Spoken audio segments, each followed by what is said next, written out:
Hey, everybody, welcome to a brand new episode of the Hemmings Hot Rod BBQ podcast. I am Mike Musto along with Ryan Douthit of Driving Sports TV. And I'm going to preface this podcast by saying I'm a little nasally because I got a wicked head cold from taking 6 flights in 4 days.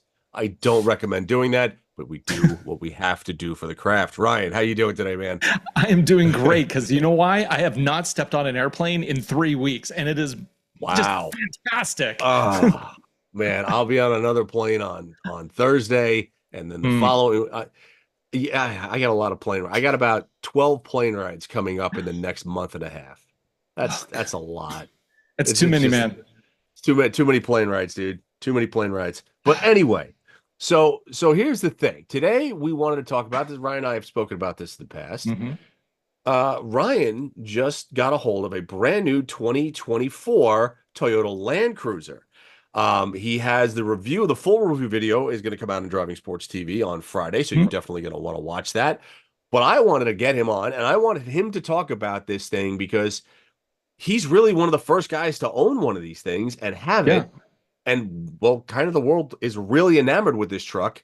And I want to ask him to do some comparisons between outgoing and current. So, Ryan, so describe the truck you got, because it's like the max loaded super edition, right? Yeah. So I had made a comment to PR at the product launch week when they first publicly announced. We went out to Utah to the museum there's actually a Land Cruiser museum in Utah.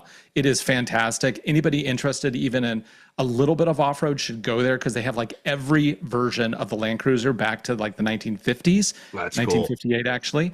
And it's such a cool place, and they have the stories behind them and all that stuff. But at that press launch, I offhandedly made a comment to the head of PR, and I'm like, I think I want to buy one of these.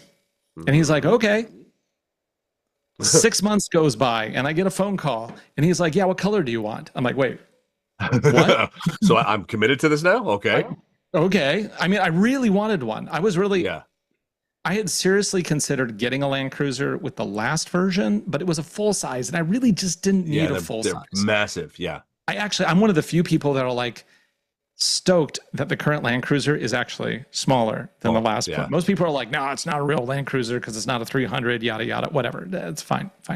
But I love the size. And so when they called and they asked which one I wanted, I'm a YouTuber. I wanted the first one. I wanted the new one, but I wanted the first one that was coming off the production line. I didn't want to because you know how it is, like when Ford had all their production delays, and if you ordered a spray and bed liner, it would delay your truck for like 2 months. Yep. I didn't want to have that issue. So I was like, okay, well, which one's getting built first? He's like, the first edition.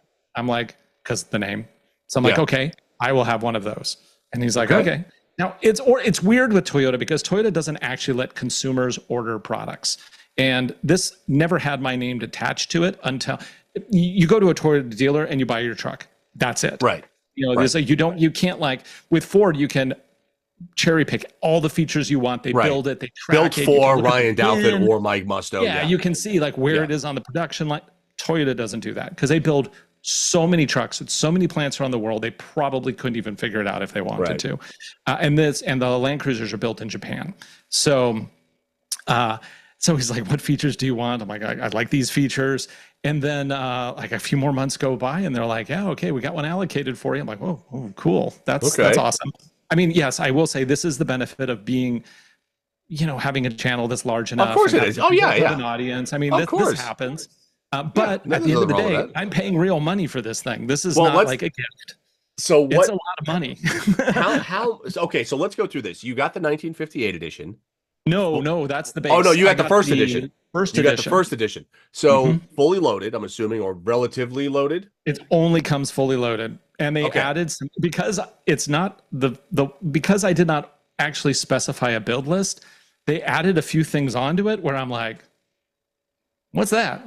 I don't want that, but it doesn't matter because that's how it comes. They threw in a few extras that I had to pay for, and I'm like, okay. So first edition, fully loaded. What was the price? Now this is without dealer ADR, right? I did not pay ADR. Yeah. Okay. I don't pay ADR. If they charge me an ADR and I told them this up front, they were getting an allocated version for me that they wouldn't have otherwise had at the dealer, and they're very limited supply. So there was no basis for them to charge an ADR. But if they tried, I would have just left the dealership. So what was the price out the door? About Land Cruisers today. Okay, so let's start here. The 1958 version, which I did not buy, starts at $55,000. Now that's the basis base gloss interior, plastic. And I have door driven handles. that. I have a full review of that up on the channel, and it is basic. The plastics are hard, the wheels are smaller and narrower. It looks kind of funny as it's like little short leg syndrome as it goes down the road. And then mid trims are around 62,000. Okay, fine. You get a lot of stuff in the mid trim. Like that's the one everybody should buy. Okay. This one, not only does it come with everything, cooled seats, leather. It's the only way to get leather is a first edition. It also has the cutest little spats you've ever seen on the tires. Okay. Leather, I'm sorry, not leather, but it's a rubber piece with a metal thing at the bottom with a little retention strap so they don't get too out of, it's like the craziest mud flaps I've ever seen. And they say first edition on them, so you know you're talking business here. And you see how expensive this is because I'm like prefacing it as much as possible. It has rock sliders built on. That's stock. That's nice. And they're bolted to the frame proper. Okay. And it has, unlike that silly platform that was on the old 4Runner TRD Pro, which looked cool but wasn't really that useful. It was that tubular thing. This is a proper mini platform on the top of the truck with industry standard slots, so you can put in accessory stuff, and that's cool. You can put fuel tanks and that kind of stuff up there using rotary mounting systems, which is cool. Let's see, was there? Oh yeah, it has fully underbody protection. It has a different skid plate. But oddly enough, it has the entry-level headlights. So it has the 1958 round style headlights, which are kind of cool because those are the throwback retro thing. Yeah. And it comes with what they all all-terrain tires, but they're weak sauce. We're going to talk about that. They will be replaced immediately. What did you get hit with out the door? I feel like everybody's going to be like, I'm not going to say out the door, but I'll say that the retail price of it on the sticker is because I don't honestly know what I did for taxes and all that. You're there for 3 hours signing stuff, and at the end of the day, you're like, I don't even know what I just bought. $77,000. When I said yes, I assumed it was going to be closer to 65. But you know what? I was like, I mean, there is some benefit in being a tax write-off, which it is. There is, and yes, I'm going to put a lot of blood, sweat, and tears into it. So it's definitely not like free truck because I'm paying money for it and I'm working hard for it.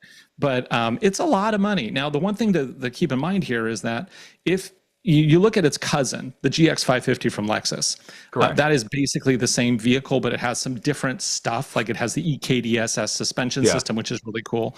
Unless you're going into like aftermarket mods, then it becomes problematic. But stock, it's cool. Right.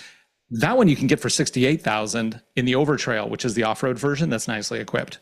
That's actually a much better deal. Like if I were just going down to a dealer, if a dealer actually had one and wasn't charging ADR, which is almost impossible on either of these right now because they're all so new, I would absolutely get the Lexus GX550 Overtrail over the Land Cruiser because they charge you so much more for What are you anticipating, or what are you seeing the additional dealer markups being right now? Are they doing 5,000 over 10? They're 10. They're 10 to 20 depending. But see, this is kind of the sticky thing. So the Land Cruiser was actually delivered to the port about a month ago, and it sat there for 4 weeks while they were doing who knows what. Some were released to dealers, but not many. There was just a handful that made it to dealers, and then they basically kept them at port. And then they were finally released after 4 weeks. I have no idea why. They might have maybe been waiting for a software update or something. I don't know. But they did eventually get released. So, but right now, both of them are in such limited quantities. They can kind of charge wherever they, like obviously if you're Newport Beach, they probably charge you 20 grand for like the GX550 or for a Land Cruiser over MSRP. I think you're going to be looking at about that for now, for a while, probably for the next year. All right. So then, and then I also want to say the first editions are limited. There's 5,000 made, and they're pretty much all sold. So, give me your first impression. Give me your first impression of interior, of drivability, of just everything. I will absolutely say that when I had the 1958 a few weeks ago, I started to second guess whether I wanted a Land Cruiser. Because the 1958 is so bare bones. Everything is hard plastics. The wheels, like I said, tires and wheels were too small. Yep. It's fabric interior. There's no lumbar support on the seat. Like, is it 20? They really cheaped out on it. And especially really for a $55,000 vehicle, $55,000. Now their idea is that, well, you're going to build it into the vehicle you want. It's like, can you just give me a good seat, please? Right. Not good. So it drove nice. The powertrain was nice, but just there were so many like, and like the display, the infotainment, they kept the same bezel as the 12.4 that's in all the other trims, but they give you this big glossy plastic piece surrounding this little 8-inch display. And it's just like, can you make it look cheap? I mean, they obviously make the 1958 for builders and for people to get them in the door. Yeah, but here's the thing. With getting them in the door at $55,000, that's a for a lot of people, that's not a get in the door price. Like a get in the door price is like $45,000, $43,000, $55,000.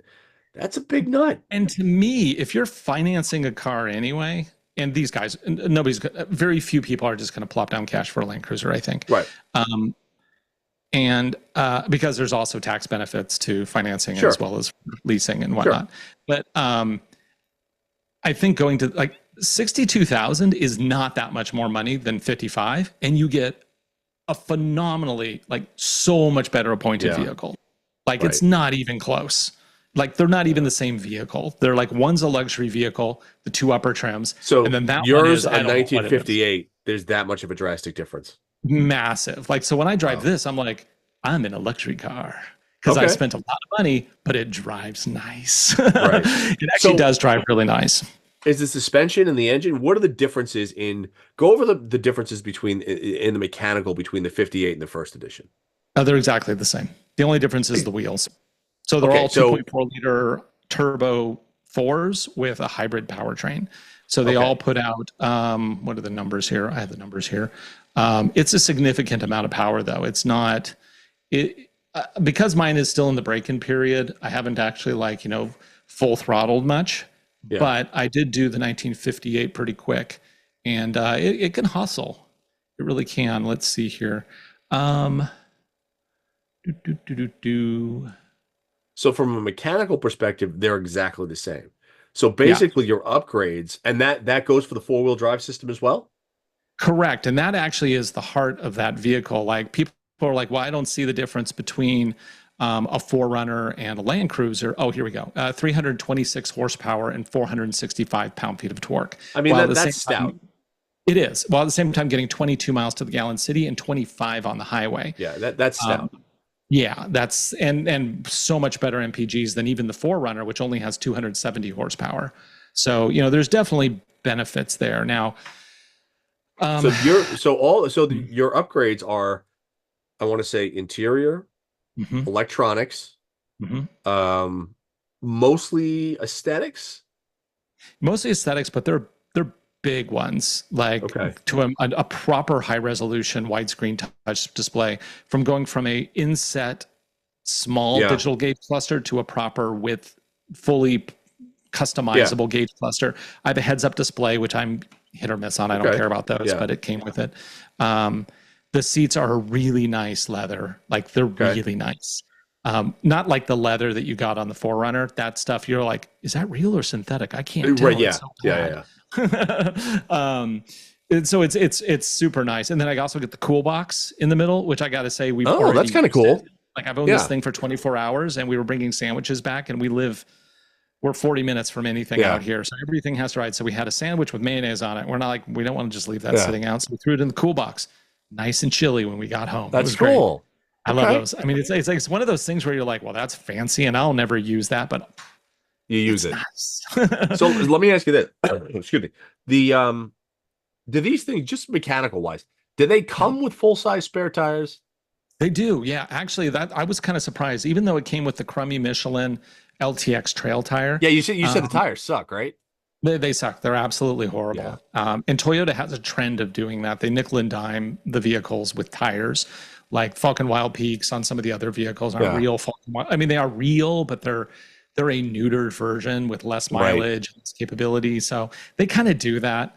I know Toyota's argument is, well, if you want better tires, you will have a specific tire that you want. Well, I feel like Toyota understands, or they know their audience, and they know that everybody that buys these, and whether it's a Tacoma, whether it's a 4Runner, whether it's a Land Cruiser, most people are going to modify these, and the first thing they're going to modify are wheels and tires, right? And when you make the tires bad enough, that is guaranteed. Yeah. But I had a 4Runner several years ago. I owned a 2021 TRD off-road, and that came with these dueler tires that were also horrible, especially for a vehicle that has off-road in the name. And it's basically an all-season trail tire that just wasn't good in any season. It was bad. So, I don't usually like to call things bad, but there's a few things that are bad. Some tires, the nickel and dime tires are bad. But anyway, you can fit. So this vehicle theoretically comes with 33s from the factory, which both the mid and upper trim have the same tire package, different wheels, but same tires and same size. Obviously, when you have a 33, they don't always measure out all the way to 33, but these are technically 33s. And it has a full-size matching spare in the underside and the back. Okay. That's also a 33-ish.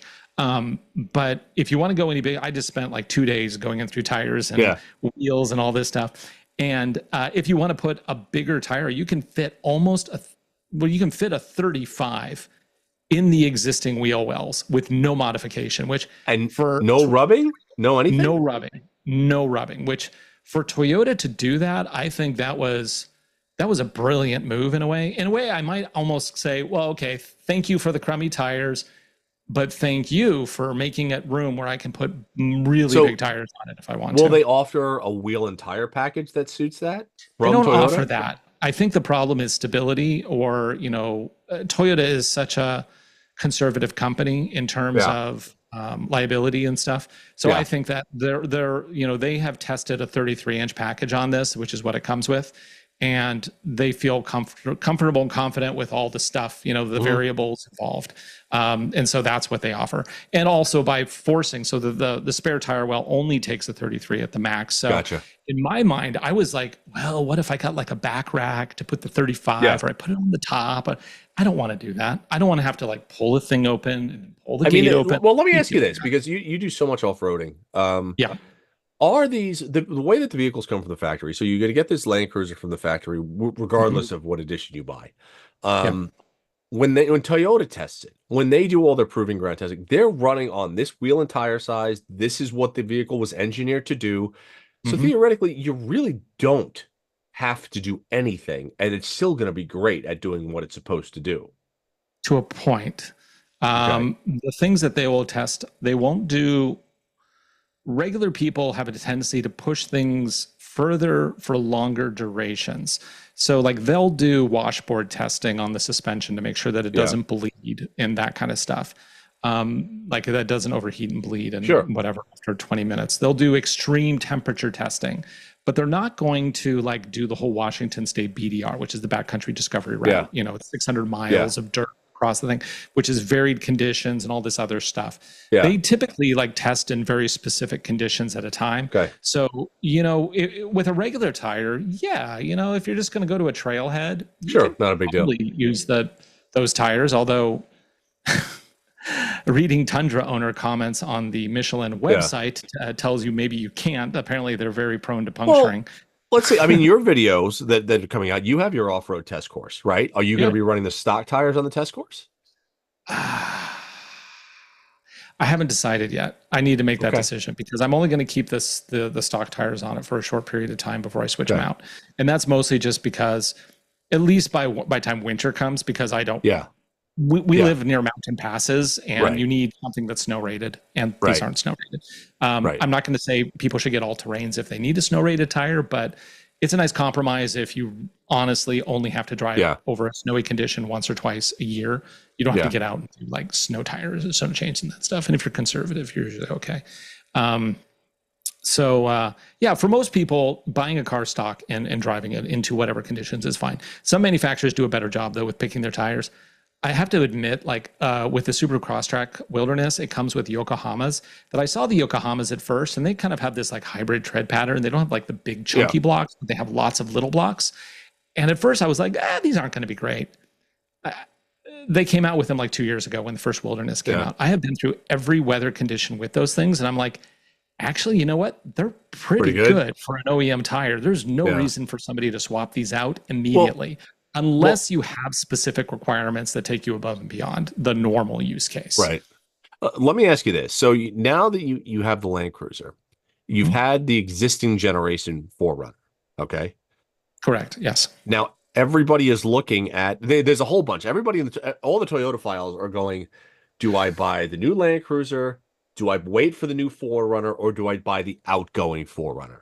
Right? Yeah, and for those who don't know, the new 6th generation 4Runner is the new Land Cruiser. The big differentiation is the way that the 4-wheel drive system works. The 4Runners will all wait, go back. So the new Land Cruiser is the new 4Runner? Is that what you just said? Correct. Well, the new 4Runner, the 6th generation one, which I'm going to drive this fall. That's coming out. The new 2025. Okay. It's the same chassis as the Land Cruiser. And it's also the same, if you option the upper powertrain, like the top powertrain is the same hybrid powertrain as the Land Cruiser. So it's safe to say the Land Cruiser is effectively very similar to a fully spec'd 4Runner. Oh, interesting. However, major caveat on that, and this is where they differentiate, they draw the line between the products. The Land Cruiser has the really, really nice full-time 4-wheel drive, all the time center torsion diff. That means it actually has a hard diff in the middle that can be locked to transmit power back and forth. It's not a slippy clutch that can overheat. It is a diff, and it is always working. You can never go into 2-wheel drive with a Land Cruiser because it's always 4-wheel drive. You can lock the middle, you can lock the rear. Now, with the 4Runner, we already know this now, the TRD Pro, the Trail Hunter, and the TRD Off-Road, which are all the off-road spec versions. Existing models. No, these are the new ones. So this is in 6th generation, because Trail Hunter is 6th generation. But in all those trim levels of the new 4Runner, it's going to be part-time 4-wheel drive only. So you're going to be 2-wheel drive most of the time, going to 4 high, going 4 low, no 4 auto. You cannot do full-time 4-wheel drive on those vehicles. Will it have a vehicles. locking center diff? No, because there's no diff in the middle to lock. It just has a transfer case. You can get a rear locking diff, however. So, but to be fair, going into 4 high essentially locks the middle because it's a transfer case. It's just doing 50-50 split at that time. Overly simplified for those of you who actually know the engineering, but just work with me here. Okay. Thank you. So far, how do you compare with the existing generation 4Runner, right? The one that's currently on sale, 2024, and your 2024 brand new out of the box Land Cruiser?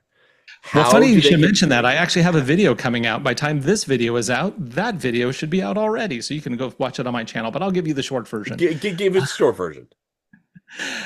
The 4Runner, the old one, I have a TRD Pro that I just filmed with, and it is a more engaging drive. And it's silly things, but they're not silly if you actually enjoy off-roading. It's like if I were to describe this to a person that I just met who has no interest in cars, they'll be like, what the hell are you talking about? But the 4Runner has hard levers to switch between 4 high, 4 low. It has the multi-terrain select and crawl systems on the roof of the car. It's these little things where you're like, I'm pulling levers, I'm hitting dials, I'm going places. Yeah. I have to, it gives me kind of a warm. That's cool. It is cool. Yeah. And it makes the worst noises in the best way possible. So like if you're in crawl control system, the pulsating braking systems, it was just like. Sounds like something's breaking. Every time. And people are like, did I just break my 4Runner? And it's like, nope, that's what it's supposed to do. So with the new Land Cruiser, they have cleaned up all of the rough edges. So if you're in crawl control, it's subtle, but it works just as well because they have that hybrid electric thing at the bottom end. So they have more torque than before. Everything is cleaner, quieter, more sophisticated. It does things better. It just does everything better to the point of almost like, wow, are we really off-roading at that point? Yeah. So from my perspective, like, so that brings me back to like, would I put like massive meaty tires on the Land Cruiser, like going up to the maximum tire Sure. size? Or would I just put the tire size on that it has, but with a slightly aggressive tread with Sure. maybe better wear and a snow rating? And I'm gravitating towards the latter because that's the Land Cruiser, and that's also historically been the Land Cruiser. You know, it's not. It's not a vertical climbing, rock crawler, desert running, high speed. It's not an extreme vehicle. Right. It's a sophisticated vehicle. It's now, of course, people with Land Cruiser 70s, the old boxy styles, are like, you have no idea what you're talking about. But yeah, that's a different thing. So that's another day. That's another conversation. But the current generation Land Cruisers are pretty comfortable. They're sophisticated. And I mean, like, I will never forget the first time I've actually ran into somebody in the mountains driving a Land Cruiser while filming a show. So like I was actually like very aware of who they are and what they were doing. We were driving into the middle of the mountains. This is probably 10 years ago. It was snowing out. We were doing something with a Jeep, I think, and maybe a Sequoia, old generation Sequoia. Anyway, we're driving hours into this, like these going up roads covered in snow. We get to the top of this hill, and there's this dude and his wife, and he looked like to me like possibly a professor of something or you know, probably a psychology professor. And she was probably also a professor. I don't know. They just look like a couple of professors. They had their Land Cruiser. It was a couple generations old, parked on the top of this hill. They had the back open, and we come on by, and I'm like, oh, that's a great Land Cruiser. And like, we really like this thing. Could I offer you an espresso? They were pulling espresso shots out of the back of the Land Cruiser in the middle of nowhere. Those are people that know how to live. I'm just like, that, I want to be like that. That is a Land Cruiser owner right there. Exactly. And you know, it's around the world, the Land Cruisers are different than in the US. In the US, they've always been an expensive luxury vehicle. So, you know, if somebody in Cairo is watching this, they're like, you know, you don't know what you're talking about.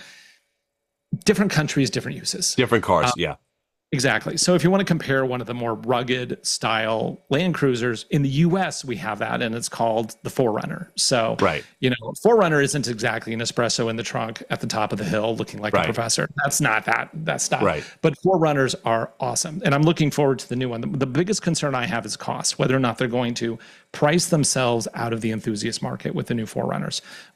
Because well, I feel like so many things right now are priced out of the enthusiast market, right? When you're talking, the new 4Runner right now starts at the current $44,500. That is the base model 4Runner you can buy, right? Yep.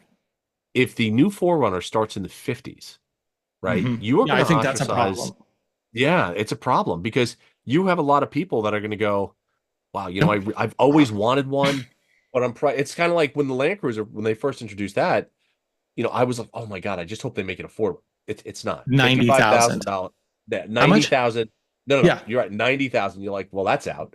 You know, if the 4Runner comes in at $52,000 or $53,000 starting, that's too much. A ton of money. It's too much money. And you are going to have people looking for alternate forms of, you know, alternate SUV that are that rugged. But the question is, what else is out there? Like, so what do you see is the main competition for the 4Runner? Is it the Jeep? Is it like what is the 4Runner's main competition? And then, well, honestly, I would say it's the Ford Everest, which isn't even sold in the US. We don't have that. Yeah, we don't. It's probably the Bronco. I would think that people would cross shop Broncos in that more so than they would Jeeps in that, because Jeep is its own thing. You're a Jeep driver. You're not a Jeep driver. You might like. I have a buddy who's been running a Bronco for the last couple of years. He's bought a couple of them actually, and he's now thinking he's going to move up to a Rubicon because he lives on the trail like every weekend. And there's certain things that, you know, honestly, Jeeps are really, really good at a couple of things, and that's what he enjoys doing. And it's like, great, more power to you, buddy. But and I think the 4Runner, even though the Bronco is not a fully enclosed cab, I think it's cross-shopped a lot with the between the Bronco. And you might even look at it from the other way, looking at Bronco Sports versus 4Runners as well. The Bronco Sport is smaller, more efficient, has a really good all-wheel drive system for being a little CUV. Little runabout, But on the other hand, they charge way too much. You can press 50K That's easy yeah. See, that's on a Bronco this is the Sport, and I'm like, no, no, no, So no, no, no. what is out there that is a good? We're kind of segueing just a little bit, but I'm Yeah. curious. What is out there that is a really good, affordable SUV that you can take off road that doesn't crush you as far as price? Is there anything in the low 40s, high 30s, low 40s? I mean, at that point, you need to look at a CUV that's highly capable. So I would say like I think the best buy is probably the Subaru Outback Wilderness because you get a 2.4 liter turbo engine, a great four-wheel drive system. It comes with decent tires from the factory, and you can get body armor and all that stuff for it. So, and that is a joy to drive on the highway. So it's a great hybrid vehicle. I think that in a way, and that was actually something I found out was interesting is I had a long-term Subaru Outback Onyx, which was the predecessor. They still sell the Onyx, but it was the stepping stone. Is that the one you brought down here that I drove? No, that was the Crosstrek Wilderness, wasn't it? Oh, because yeah, it was a little one. Yeah. No, this is several years ago. So this is like 2020 when the Onyx first came out before the Wilderness was out, and I did that, and then I bought after that video came out. I bought the 4Runner because I'd always wanted a 4Runner. Yeah. I actually used to own a 96, but I always wanted a modern 4Runner. My 96 was pretty rough. And I was shocked with how many people either own both of those or have owned both of them at some point. It's like Outbacks to 4Runners. I think that is probably the biggest parallel, even though they're very different. Because 4Runner is tipping right into that like real SUV category because it's a real body on frame, and Subaru is obviously like the pinnacle of that crossover format. So it's like they're the Venn diagrams where they kind of intersect, and also I think lifestyle and money wise they definitely intersect because I think a fully loaded, I think a Wilderness is around 45. I think. I always have to check these because pricing these days, it's just like, my brain lives for a decade ago almost in terms of stuff. Yeah, you're looking at about 44,000. Yeah, for an Outback Wilderness. Which it's a lot, but that is a great car. It really is. So yeah, no, I would say that's definitely the great comparison, and also pricing wise. So the biggest question here is if the new 4Runner is priced more than where it takes it out of that competitive segment, then now you're going to be comparing it against is like more expensive Broncos, probably not the base Broncos, but the higher cost Broncos. And at that point, the 4Runner may not be successful. So, yeah, that makes sense. Or they'll lose sales to Lexus for the GX, or they'll lose sales to their own Land Cruiser. So I think that actually the 1958 is an indicator of where the 4Runner pricing is going to fall because they have a tendency. Toyota doesn't do these things in a vacuum. They know what they're doing. Yeah, I know. And if the 1958 4Runner, the 1958 version is there, I'm guessing that the TRD Pros are going to be the TRD Pro is probably going to be priced in the mid 60s like the Tacoma is. But then your nicely trimmed like TRD off-roads are probably going to be about the same price. So you have the option of getting the nicely equipped TRD off-road 4Runner or the bare bones Land Cruiser, but with the better four-wheel drive system at about the same price point, which means that they're adding a premium of about $5,000 onto the new 4Runners. That's just a guess. I don't know. No pricing has been announced. Okay, so let me ask you because we're running out of time. The video is coming out on Friday. Is that correct? I think I actually want to get it out as soon as I can. I was targeting Wednesday release this week, but I think that's not going to happen. So it's probably going to be Friday or Saturday. Okay. Yeah. But well, the video will be out. It'll be this week, right? Yeah. It'll be last week because we're posting this video next week. Just keep checking the Driving Sports TV if you guys will find the video. So it'll be out by the time you watch this. Yeah. Yeah, exactly. So, all right. Well, that's cool. And I think this will probably be one of the most, as Ryan usually does, his videos are very comprehensive, goes into all the detail as far as, not only taking them off road and using them like they should, but going through every single system. And I think that's really what everybody is going to be questioning. So it's going to be a great video. I know I'm looking forward to it. I think everybody's going to look forward to it. Watch me sweat because it's currently 100 degrees in the Pacific Northwest right now, and it's but it's got air conditioned seats. You'll be fine. Yeah, I'm outside filming a lot, so I'll be in one shot, I'll be totally nice, and then it'll cut to the next shot, and you won't have seen me do this, but on camera, I'll be outside moving stuff around and fixing things. Back in the car, and I'll be drenched in sweat. And it'll just be the continuity. Yeah, it's throwing that out the window. That's continuity is not happening in this video. I'm aware of that. I may even change shirts because I'm just going to gross myself out halfway through. Well, all right. So next week, everybody take a look at Driving Sports TV. Check out the videos that Ryan is doing for the Land Cruiser. Now, obviously, if you want a classic or collectible, go to Hemmings.com. We won't have any new Land Cruisers there yet. However, but the old ones you have, are epic. Epic. So go to Hemmings.com, check out our auctions, make offer, and obviously our classifieds. Find your own personal Land Cruiser that you will love. And otherwise, that's it. Tune in to Driving Sports. Check out the TV. Go to the Hemmings YouTube channel. Like and subscribe. Make sure you check out all the videos that we're having. Our new season of Tested is coming up in the not-too-distant future, which you guys are going to love. So there you go. That's it. I guess we'll see you next time on the Hot Rod BBQ podcast. Ryan, thanks for joining in. Thanks for having me, Mike. All right, guys. Later. Thanks for listening, folks. And again, please subscribe to the Hot Rod BBQ podcast. If you're on Spotify, check us out there. Subscribe to it on iTunes.